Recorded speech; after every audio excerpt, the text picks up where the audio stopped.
I don't know how to. If your audience has had children that have gone through this, God bless them, and my heart just goes out to them, because I assure you, if you're an adult and you can come back with a screen memory that they helped you and they did this and they did all these wonderful things, hey, I'm okay with that. These are called contactees. Abductees are people who think they were taken without criminally. They were taken without regard to their permission.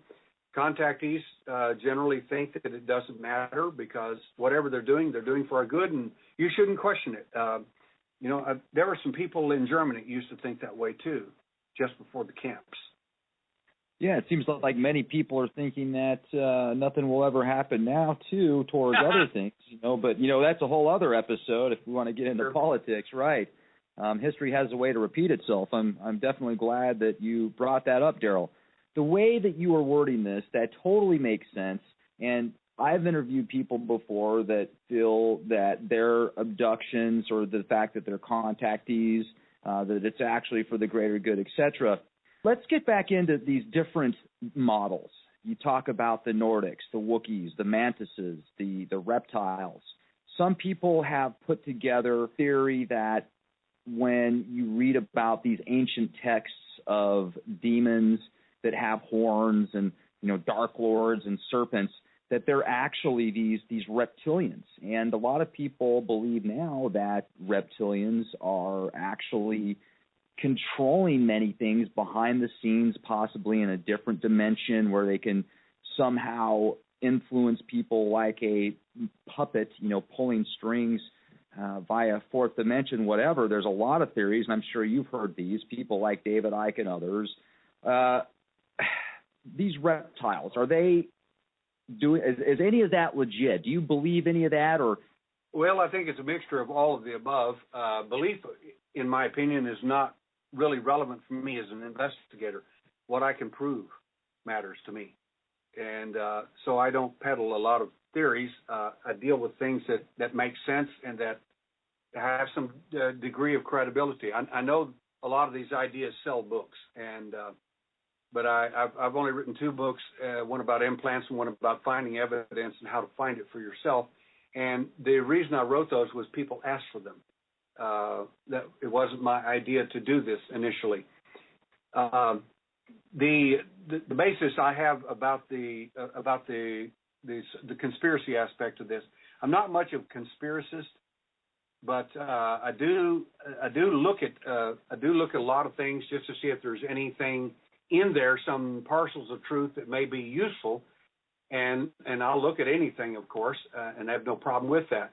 But the fact is that someone was asking me here the other day, about 2 days ago, said, if the idea that these beings, these fallen ones, these fallen angelics, focused on planet Earth because it seemed to be a prime project that God himself seemed to put together, if you believe the biblical version, which I do, if that's true, and I leave that in as an if because it's up to your audience to make their own decisions. I'm not peddling anything here. I'm just answering questions. If that's true, and the fallen ones came, and they're not allowed back into heaven now, and so they're only. The Apostle Paul gets real specific about it. He says there are principalities, thrones, powers, and dominions, and he lists where they're located. He says in the heavenlies. There are 3 places listed biblically. One is the heaven of heavens, where God is with his angelic host. The second place is outer space, which is called the heavenlies, and the third place is the atmosphere, all the way up to the edge of space, which is called the first heaven. So you got first heaven, second heaven, third heaven, and the second heaven seems to be where whoever it is out there that everybody wants to buy into, whether you want to take the biblical view or whether you want to take Sitchin's view, which is the same view, it's just doctored a little bit and misinterpreted pretty badly. But the fact is that whichever view one takes, somebody else is out there running this show, and in my humble opinion, and it's just an opinion because I can't prove it, I suspect that wars and all kinds of things that go on down here are actually fought somewhere else, and that we're just the marionettes acting out the process. Well, and you say that you believe the biblical version about fallen angels, and you are tying that possibly to the Anunnaki. They are, in your opinion, a good chance creating these clones to continue the work so that they can live throughout what they're creating? I mean, are they downloading a consciousness into these mantises and reptiles and doctors that are greys, or are they just, is it all some type of AI simulation computer that they just, plug and play? Some of these entities, like the little gray as an example, we've done some pretty serious investigative work, not reading about them, actually based on actual contact experiences, mine and other people's as well. And when I say, when people refer to me as the alien hunter, that's what I do. I hunt them that hunted me and later hunted my son, and is now out there hunting other people's children as well. My point is that I'm an investigator and I'm a hunter. I hunt these entities, and in doing that, I've found enormous amounts of information about them. I do not go out there looking for information that will support my so-called religious view. What I do look for is evidence, and whatever evidence I find, that's what it is. I don't care whether it fits my view or anybody's view. It's not relevant. Those are beliefs. Beliefs are like the length of your hair. You can cut them, change them, dye your hair if you like, but that's what beliefs are in general. So I think if one's going to put their belief in something, that they ought to be, it ought to be a very substantial thing. And I think the biblical view of this is worth looking into, certainly. The second thing is that these fallen ones pretty much have little to do. This may shock some of your audience now. They have very little to do with the alien. They're responsible for them, and are responsible for the generic programs that they run, but they are in fact programs. The fallen mass of the fallen ones is so great. According to the biblical view, a third of heaven fell. That's a bunch, and what they're doing out there. Of course, I don't know. I only know that the Apostle Paul gave a great illustration there when he said there are principalities, powers, thrones, and dominions, and I think that is amazingly, stunningly accurate description of what is out there. The fact is they have chosen to lesser entities among them, lesser angelics, if you want, or whatever they may be, to construct, manufacture, create these transgenic forms from DNA on this planet to interact with mankind. Now, that's pretty stunning to me, and we do have some DNA evidence that hints at this very strongly. And you were talking earlier about how transgenic, yeah. I was thinking, okay, it's not transgender. That's obviously been pushed in the news a lot lately. So transgenic, yes, thank you. Now, is that the manipulation of DNA, like genetically modified human, basically? Thank you.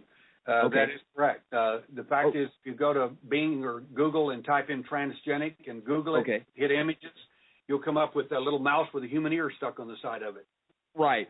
So, yeah, I mean, definitely now we're at a technological stage where they've got 3D printers that can literally print liver assays and hopefully soon livers for people. Yeah, so stem cell research, et cetera. They've talked about bioengineering, geoengineering people so they'll be less susceptible to diseases, certain colored eyes, hair, et cetera. Now, where I'm going with this is these entities, for example, why would they use a reptilian? Why would they clone a reptile or a mantis? I mean, that all just seems kind of theatrical. Is there a particular purpose for them to be cloned? And how long, is the process? What information have you got to say, yeah, this is legit? Have you gotten DNA evidence of these reptilians or these mantises, or is it all just what we've seen and experienced? Well, seen and experience is just one method of discussion for me. I don't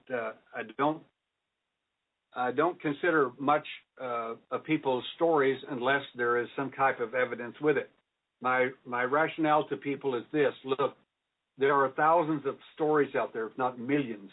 And for me to sit there and try to listen to every one of them, because everybody's got a story they want to tell, and it needs to be told. I totally get that. But the fact is that evidence is what's important now. And since these entities have touched these human beings in these events when they've been physically taken, what that means is when they touch you, they leave some type of a DNA evidence on you. And in 1992, I discovered by using an ultraviolet black light that you could take that black light and shine it on the exposed area where people were touched, like on the arm, the neck, or wherever, and where they were touched, that there would in fact be physically taken and physically actually touched. In many of these cases, you would be able to find a fluorescent tracing, basically an alien fingerprint, if you want to refer to it as that.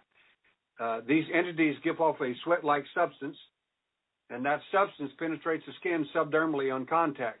The reason no one ever found it before is because no one ever used a black light on them.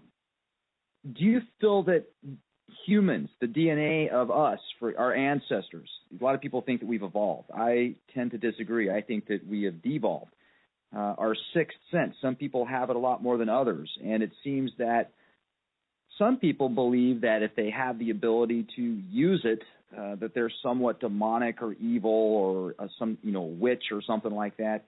Do you think that we naturally have those abilities or did at one point in time, and it was altered and manipulated to keep humans suppressed and more of a sheep-like entity versus ones that think for themselves? I think that again, going back to the biblical version of this, when you consider Adam and his descendants, I think that the hints are huge there. If the story of Adam and Eve is true, as an example, he named all the animals. God just wanted to see what he would name them. Do you know anybody that can name all the animals just right offhand? I mean, that kind of genius just pales many things that we understand. He knew all about the stars. He knew everything. And after the fall of man, I agree with you completely. There is it goes back to laws of entropy, and the one of the laws of thermodynamics is that things don't improve on themselves. They depreciate. If you get a brand new car, it's not going to stay new as soon as you get off the lot. And you drive around for a while, you're going to realize there's cuts, dents, scratches, and after a while you want to trade it in. It isn't getting better. It doesn't self-replicate. And the same thing is true of human beings. I think that we have been tampered with, and I think that the fall of man was one of the big things that started that.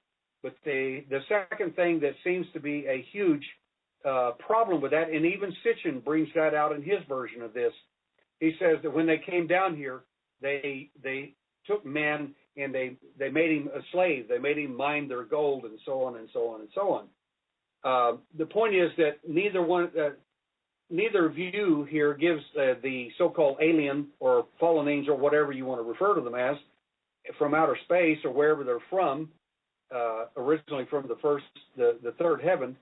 When they fell, they came like lightning down here, and they came here with a specific purpose, and they intended to, I think, disturb, mess up, or ultimately destroy this whole program called Earth and mankind. Now that again, these are speculative beliefs. No one is able to prove this. I mean, there's ancient documents stating it and so on, but that's up to the individual to make their own decision about what they want to buy into about that or not. Events like Fukushima, the Gulf oil disaster, fracking going on, chemtrails, bioengineering of the planet. It seems like it's in the self-destruct mode if you look at it that way. So, yeah, it's very interesting indeed. Could these very well be planet killers? Are they trying to destroy the entire cycle of this project called Earth? Definite questions that someone might ask themselves.